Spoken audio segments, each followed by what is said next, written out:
낭랑으로 흐르다.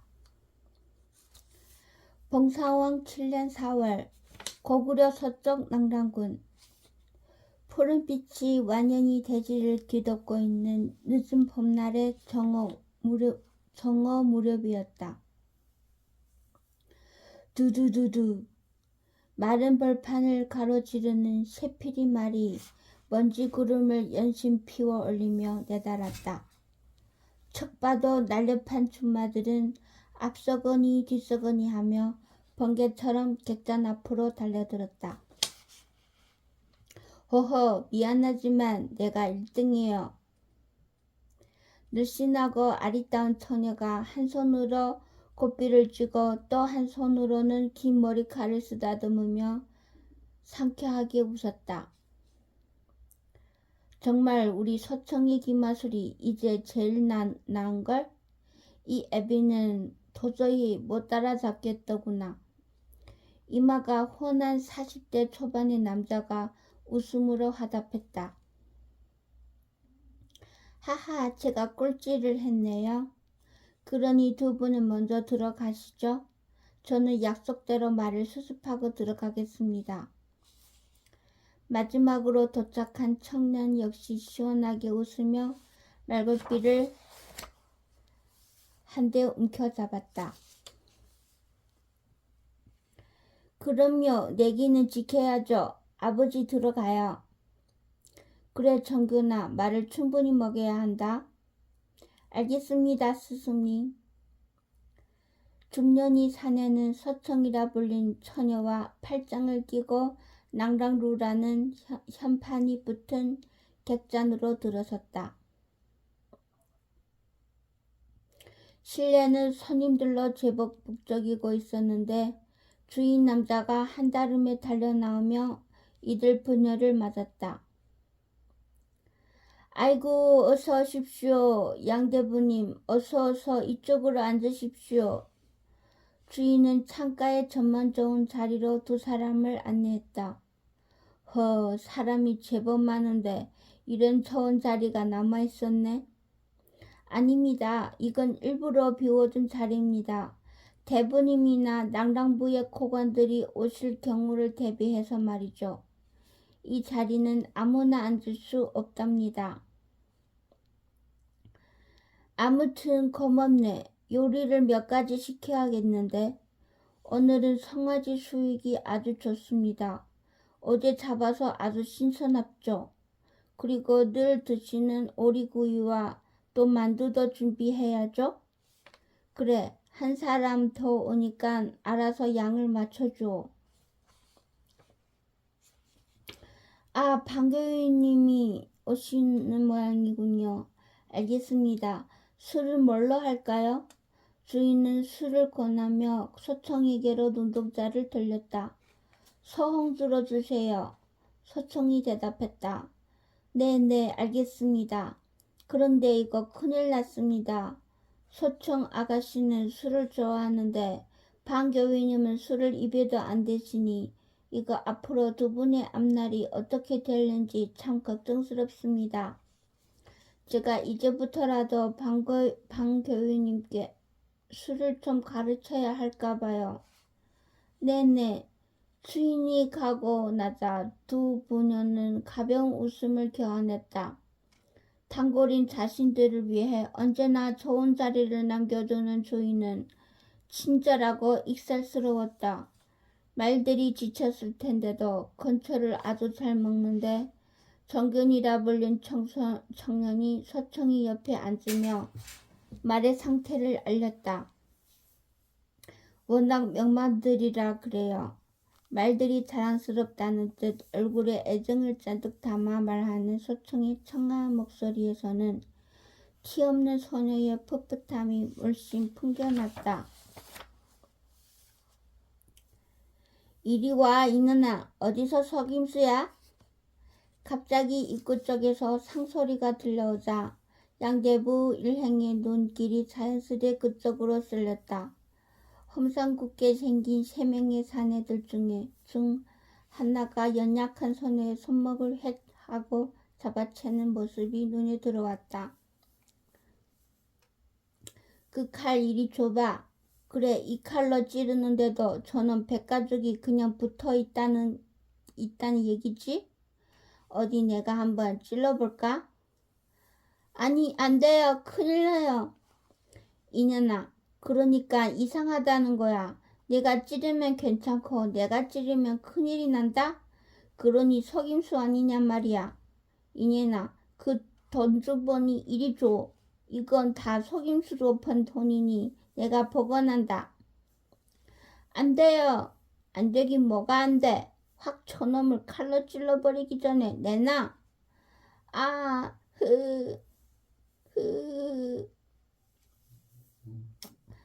소녀가 울음을 터뜨리자 차력사의 복장을 한 남자가 급히 다가와 험상궂은 사내의 팔을 잡아 뿌리쳤다. 손 치워! 이 불안당 자식아. 이놈 봐라. 느닷없이 사내의 주먹이 남자의 입가로 날아들었다. 몇 마디 비명과 함께 남자가 나가 떨어졌다. 이까짓 게 차력사라고? 지나가는 쥐새끼도 없겠다. 돈주머니 일이네. 사기꾼 같은 것들아. 안 돼. 소녀가 앙칼지게 달려들자 사내는 소녀의 팔을 비틀어 자신의 앞으로 끌어당겼다. 완력을 이기지 못한 소녀가 속수무책으로 사내의 가슴팍에 안기자 쓰러져 있던 남자가 벌떡 일어나 달려들었다.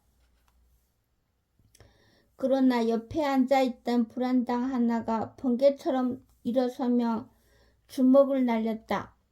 퍽! 남자는 코에서 피를 쏟으며 다시 나가 떨어졌다. 아버지! 소녀의 몇 마디 소리가 터져 나왔지만 새 사내는 징글맞은 웃음을 흘렸다. 이것이 그래도 인물은 반반한데 사내 맛을 알까?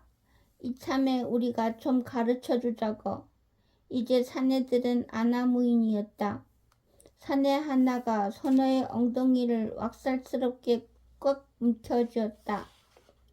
아! 소녀의 비명은 아랑곳하지 않고 또 다른 사내가 가슴팍에 손을 쑤셔 넣었다. 흐흐흐흐. 소녀의 흐느낌이 이어졌지만 누구 하나 나서서 말리려는 사람이 없었다. 정균이 양대부의 눈치를 힐끔 보았다. 양대부가 천천히 고개를 끄덕이자 정균은 자리에서 벌떡 일어났다. 멈춰라! 우렁찬 목소리가 객잔을 울렸다. 그러나 그것은 정균의 목소리가 아니었다. 한쪽 구석에서 혼자 앉아 젓가락으로 국수가락을 새듯이 먹고 있던 남루 한 살림의 한 젊은이로부터 터져나온 소리였다. 쓰레기 같은 놈들. 뭐라고? 도둑고양이만도 못한 자식들. 어서 그 아이를 풀어주지 못하겠느냐? 간이 배 밖으로 나온 놈이 아니냐. 사내들은 청년으로부터 욕을 먹자 분기가 끓어올랐다. 그러나 청년은 멈추지 않았다. 차력이란 게 그냥 웃으며 보아 넘겨주는 거지. 그걸 시비 삼아서 뭘 어쩌겠다는 거냐. 게다가 이들은 이 객잔에서 아직 한 푼도 받지 않았는데 도대체 왜 돈주머니를 내놓으라는 거냐. 도둑놈들. 새 사내는 일단 소녀를 놓아주고는 청년을 향해 천천히 걸어왔다. 청년은 구석진 자리에 앉아 있었던 터라 덩치 큰 새 사내가 막아서자 빠져나갈 틈새마저 없는 꼴이 되고 말았다. 사내들 중 하나가 다짜고짜 청년의 얼굴을 향해 주먹을 날렸다. 큰 덩치에 어울리지 않는 재빠른 손놀림으로 보아 사내는 무섭게나 익힌 듯했다. 느려. 사내의 주먹이 얼굴에 닿으려는 찰나 청년이 한마디 내뱉으며 고개를 숙였다. 헛주먹질을 한 사내는 체면을 구긴 탓에 표정을 일그러뜨리며 이내 나머지 한 주먹을 크게 휘둘렀다. 그러나 청년의 몸은 생각보다 세련되고 날렵했다. 몸을 한층 더 낮추며 사내의 주먹을 피하는가 싶더니 자리에서 일어서며 머리로 사내의 턱을 가볍게 들이받아 버렸다. 아이쿠, 사내는 비명과 함께 뒤로 나가 떨어졌다. 이놈 봐라. 제법 재주를 피울 줄 아는데 다른 사내 하나가 몸을 옆으로 돌리며 발로 청년의 가슴을 내질렀다. 느리다니까? 청년은 손을 들어 발을 막음과 동시에 몸을 지탱하고 있는 사내의 오른쪽 다리를 걷어찼다.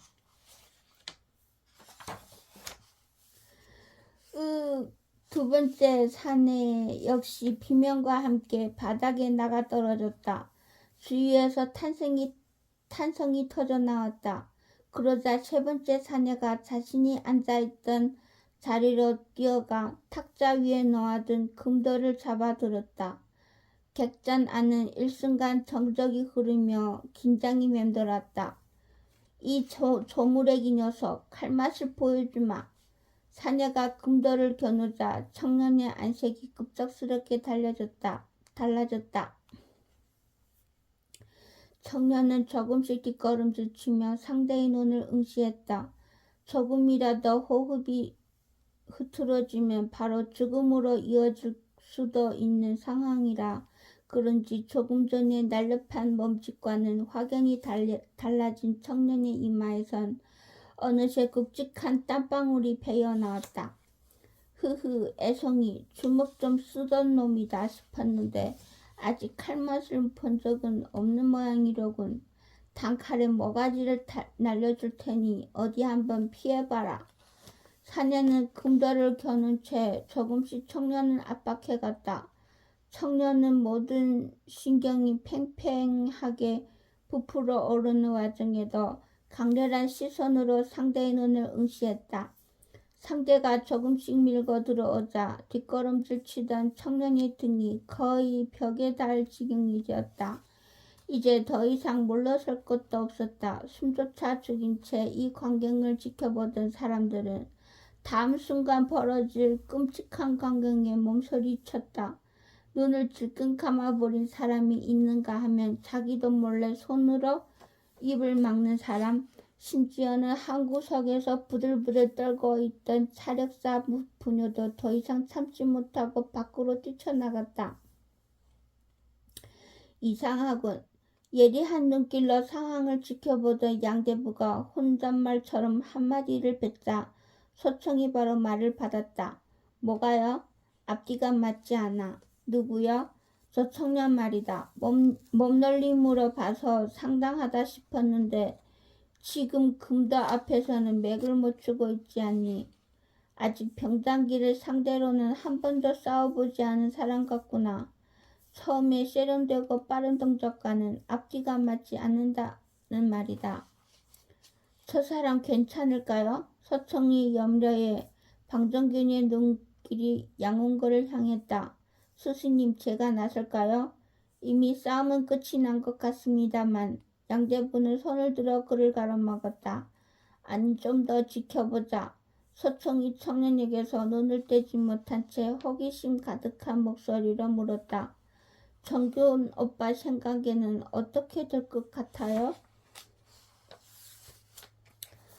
저 친구 긴장해서 굳어버린 것 보면 몰라? 구석에 몰려 움직일 공간조차도 없으니 칼이 한번 내리치면 끝인데 묻긴 뭘 물어? 오빠는 금도를 든 사내가 이긴다는 거죠? 그야 불문가지지.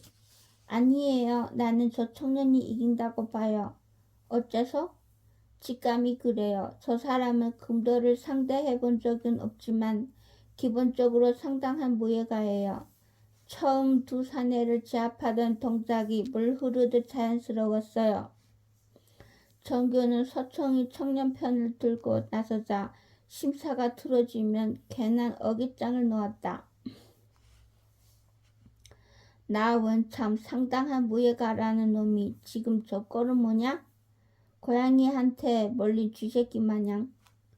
아버지는 척 보면 아실 거 아니에요? 낭랑의 무예총이시니. 나는 내 편을 들어주마. 내 말대로 조금 전에 그 동작들은 아주 빼어났으니까. 봐요, 오빠. 나랑 제1의 무에 가도 내 직감이 맞는다잖아요.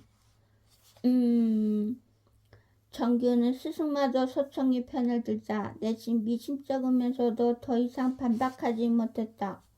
정규나 잘 보아라. 저 친구는 틀림없이 병장기를 맞대 해본 적은 없다. 지금 생전 처음으로 금도를 마주하고 있는 거지. 그러나 상대로 하여금 금도를 내리치지 못하도록 하고 있는 건 분명하다. 아마 저자는 끝까지 금도를 휘두르지 못할 것이다. 그럴까요? 정규는 아무리 스승의 말이라 해도 믿을 수 없다는 투였다. 아버지, 그런데 금도를 든 저 사내는 왜 내리치지 못하는 거죠? 양원거는 청년에게서 눈을 떼지 않은 채 이마에 작은 주름을 잡으며 천천히 답했다. 무용지용의 원리를 아느냐? 어디선가 들어본 것 같은데 쓸모없는 게 오히려 쓸모있다는 거 아니에요? 맞아. 그런데 그 원리는 높은 수준의 무예에서도 통한다. 그러면 저 금도를 든 사내가 높은 무예를 지녔다는 말씀인가요? 아니다. 저 청년 쪽이야 방어를 하지 않는 게 가장 강한 방어란 말이다. 저 청년이 저 자세에는 방어가 없다. 상대는 권법을 당하지 못해 금도를 들었으나 극히 미심쩍을 것이다. 내려칠 것이 천지이니 오히려 함정이다 싶어 쉽사리 칼을 내리치지 못하는 것이야. 아유, 여하튼 저 칼자루 한번 잡아보지 못한 것 같은 청년이 높은 수준의 무예가라는 말씀인 거죠?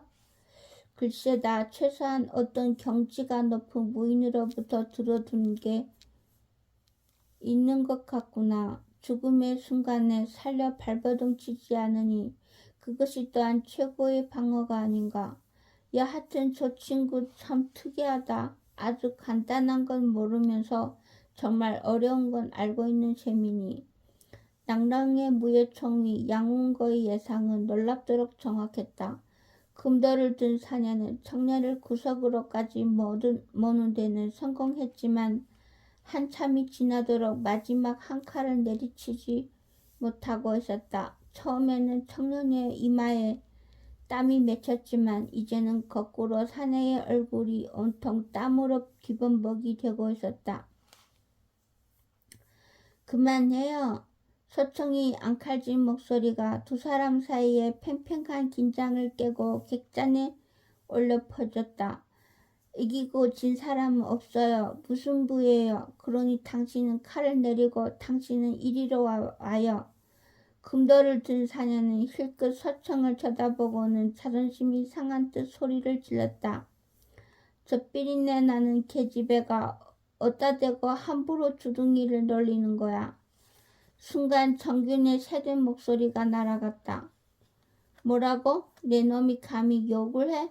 무예총이 양운거 장군님 외동딸에게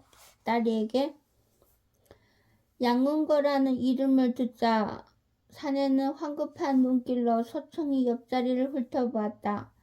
그러더니 놀란 얼굴로 금도를 거두고 급히 다가와 양운거 앞에 무릎을 꿇었다. 소절이 무예총이님을 뵙습니다. 양운거가 답답하게 물었다. 군병인가? 네, 장군님. 새로 오기군에 편성된 군졸입니다. 장군님께서 여기 계신 줄 모르고 소동을 일으켜 죄송합니다. 새침한 표정으로 군졸을 내려다보던 소청이 끼어들었다. 그런데 지금의 저 사람을 뵈지 않았죠? 순간적으로 당황한 기색이 사내의 얼굴에 떠올랐지만 그는 재빨리 표정을 수습하고 대답했다. 겁만주려 했던 거지 처음부터 해칠 마음은 없었습니다. 거짓말, 힘없는 사람들에게 행패나 부리던 주제에 당신 겁이 났던 거죠? 네? 아니 나는 금도를 들었고 저놈은 맨손인데 겁날 게 뭐가 있겠습니까? 솔직히 말해요. 당신은 금도를 내리치기가 무서웠던 거 아니에요? 네? 정균이 나섰다. 무의 교위 방정균이다. 솔직히 보아라. 저자의 눈을 보니 두려웠던 건가? 군절은 잠시 망설이다 고개를 끄덕이며 우물쭈물 말했다. 호술한 듯하면서도 꽉 죄어오는 느낌이었습니다. 정균이 계속 노려보자 사내는 말을 못했다. 솔직히 말하면 무서웠습니다. 알았다. 물로 가라. 정균은 비위가 상했는지 더 이상 묻지 않고 입을 닫아버렸다. 사내는 다시 한번 양운거에게 예를 갖추고 물러갔다. 쓰러졌던 사내들이 금도를 든 사내를 따라 슬금슬금 객잔을 빠져나가는 사이 서청이 손짓으로 청년을 불렀다. 이리로 오세요. 양대부가 당신을 인정했으니 이리 와서 같이 한잔해요. 청년은 고개를 가로저었다. 싸움을 말려준 건 고맙지만 사양하겠소. 잠시 이리 좀 와보게. 내가 묻고 싶은 게 있으니 양홍거가 손으로 의자를 가리키며 점잖게 권하자 청년은 가볍게 고개를 숙여 보이고는 세 사람의 탁자로 왔다. 술 마실 줄 알아요? 서청이 방긋 웃으며 술잔을 건네자 청년은 순순히 받아들였다. 술병을 기울이는 서청이 손끝이 낙서름에 잠시 머뭇거리는가 싶더니 이내 잔이 넘쳐버렸다. 어머, 이를 어째? 괜찮소? 괜찮소. 청년은 개의치 않고 단숨에 술잔을 털어넣었다. 호흡. 저도 한 잔 주세요. 여기 무술 고수들은 술을 입에도 안 대세요. 청년이 잔을 따르자 서청은 마치 청년이 흉내를 내듯 단숨에 입안으로 털어넣었다. 오늘 술맛 좋은데요? 양은고는 딸의 모습을 잠자코 지켜보다 청년에게 물었다. 무예를 배운 적이 있는가? 아주 어린 시절에 조금 상당한 고급 무술을 터득한 것 같더군. 그런데 어째서 금더 앞에서는 그리 당황했지? 칼에 제대로 겨난당한 게 처음이라. 그거 참 이상하군. 그만한 상승권법을 쓸 정도면 칼이나 창과는 많이 겨루었을 텐데.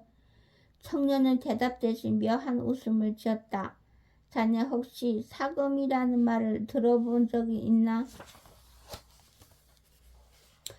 없습니다. 사금을 아느냐는 양원거의 물음에 청년은 고개를 가로주었다. 자네가 아까 쓴 건 일종의 사금이네. 나의 죽을 자리를 내줘 상대를 찔리게 하는 상승무예지. 혹 익힌 적 있는가? 없습니다. 막을 수 없다면 아예 내주라 말도 들어본 적 없나? 잘 모르겠습니다. 무슨 대답이 그래요? 들었으면 들은 거고 안 들었으면 안 들은 거지. 잘 모르겠다는 건 또 뭐예요? 내 딸 아이인데 어미 없이 키워 이렇게 버릇이 없으니 개념치 말게. 그런데 무예는 누구에게 배웠는가? 양홍거가 딸의 무례를 은근히 나무라며 청년에게 다시 물었다. 따로이 사사한 건 없지만 어릴 때 조부님으로부터 조금씩 배운 적이 있습니다. 그런데 무예를 하면서 한 번도 칼에 겨눔을 당한 적이 없다? 그건 참 특이한데. 심심풀이 정도로 배워서 그렇습니다. 내가 볼 땐 심심풀이 정도가 아니라 아주 수준 높은 몸돌림이었어. 어릴 때 이미 그 정도로 수련을 했다면 지금쯤은 많은 실전 경험이 있었을 것 같은데. 저는 어린 세월 소금 행상을 하며 살아왔습니다. 누군가와 몸으로 다툰 건 오늘이 처음입니다. 서청이 또 불쑥 끼어들었다. 그럼 첫 다툼에서 죽을 각오까지 했단 말이에요? 겁이 그렇게 없을 수 있어요? 청년이 대답이 없자 정균이 치기 어린 승부욕을 내보였다. 그 사금이라는 건 하수에게나 통하는 거 아니요? 기회가 된다면 나도 한번 경험하고 싶소. 청년이 여전히 입을 다문 가운데 양문거가 물었다. 저부의 조남이 어떻게 되시는가? 청년은 잠시 생각하다 마지못한 듯 대답했다. 헤브루라는 이름을 쓰십니다. 헤브루? 그 젊은이는 거구려인인가? 헤브루? 그럼 젊은이는 거구려인인가? 그렇습니다. 소총이 놀랍다는 듯 소리쳤다. 아, 나도 거구려에 한번 가보고 싶었어요. 거구려 사람들은 여자 아이 할 것 없이 활을 잘 쏘고 말을 잘 탄다면서요? 청년은 대답 대신 빙그레 웃었다. 그리고 거구려 사람들은 우리 낭랑의 조선인들과 뿌리가 같다면서요? 그렇소. 근데 왜 거구려는 우리와 맨날 싸우려고 하지요? 그냥 사이좋게 지내면 좋잖아요. 철없는 소청이 투정 삼아 한 말이었지만 그것은 사실이었다. 한무제가 조선을 침공해 그 땅에 군현을 설치한 이후 400여 년 가까운 세월 동안 낭랑과 현도는 한 왕조의 지배에 놓여 있었다. 그러므로 낭랑은 조선의 후예인 거구려로서는 반드시 되찾아야 할 잃어버린 땅이었다. 하기에 거구려는 건국 초기부터 틈만 나면 서진을 감행하였고 낭랑과 현도는 끊임없이 격전장이 될 수밖에 없었다. 고토수복을 기치로 내걸었던 태조왕 시절 거구려는 서정에 올라 서안평을 비롯한 요소지방, 특히 낭랑 땅을 휘젓고 낭랑태수의 처자들을 사로잡아 왔었다. 그러나 요소 탈환에 심혈을 기울였던 통천왕 때에는 오히려 저위의 유주자사 광구검의 역공을 당해 왕 자신이 옥조 부근까지 피난하며 목숨을 보전하는 수모를 겪기도 했다. 물산이 풍부하고 중국 대륙과 고구려 북방 호족들을 잇는 교통이 요지로 발전한 지금의 낭랑은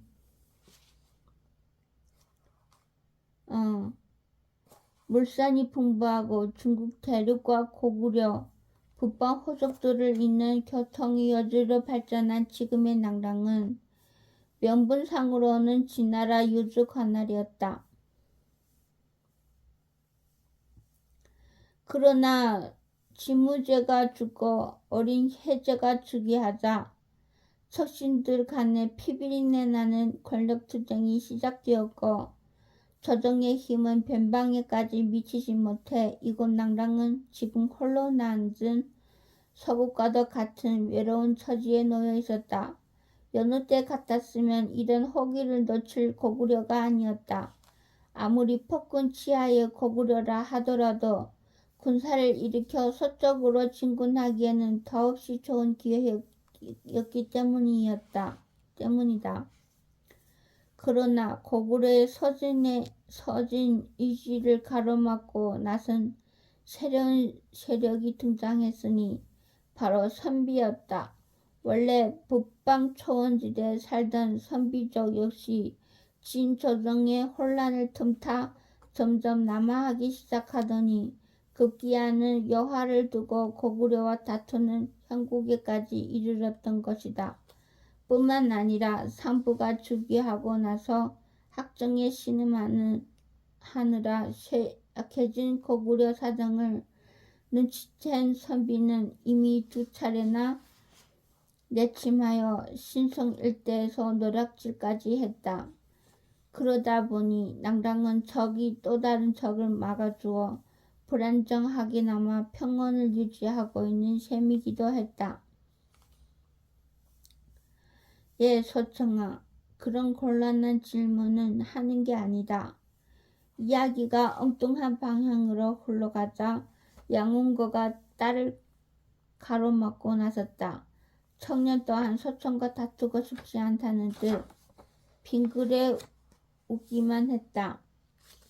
자, 정식으로 인사나 나누지. 나는 양운거라 하네. 이쪽은 나의 제자 방정균. 이 아이는 딸아이 서청일세. 다루라고 합니다. 자신을 다루라고 소개한 청년은 다름 아닌 을불이었다. 상부를 피해 집을 나선 후에 5년 남짓한 세월은 소년 을불을 어느덧 훤칠한 청년으로 변모시켜 놓았다. 비록 입성은 남루하고 볼품없었지만 반듯한 이목구비와 깊고 그윽한 눈매는 그가 진중하고 사려 깊은 성격의 소유자임을 여실히 드러내고 있었다. 자네는 범상치 않은 내력을 지니고 있는 것 같은데 여기 낭랑에서는 뭘 하고 있는 거지? 저는 본래 고구려에서 서금 행상을 했었는데 지금은 덤벌이 될 만한 일을 찾아 이것저것을 떠돌고 있는 중입니다. 사금을 가르친 조부를 둔 사람이 돈벌이를 찾아 떠돈다? 그 말을 나보고 믿으란 말인가?